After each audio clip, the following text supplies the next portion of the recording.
আজকে Makar Sankranti special lunch থালি।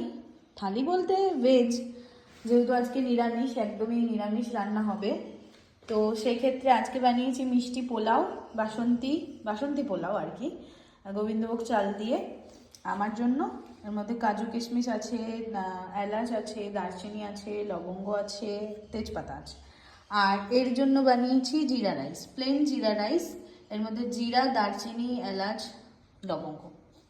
আর veg একদম, যেহেতু কোনো আদা রসুন পেঁয়াজ কিছু খাওয়া যাবে না, তাই পালক পনির বানিয়েছি। পালক শাক দিয়ে পনিরটাকে হালকা ভেজে পালক পনির আছে। আর এটার মধ্যে ওর রাইসটা হয়তো একটু বেঁচেছে। এখন আমরা খাওয়া দাওয়া করবো আজকের দুপুরের লাঞ্চ থালি। ওর সঙ্গে কিন্তু একদম গরম গরম বেগুনি করে নিয়েছি, দুজনে দুটো দুটো করে। ব্যাস আজকের জন্য এইটুকুই। আর রাতের জন্য একটা নতুন কিছু বানাবো, যেটা বানিয়ে বাড়িতে নিয়ে যাবো, সেটা তোমাদের সাথে নেক্সট ভিডিওটা শেয়ার করবো।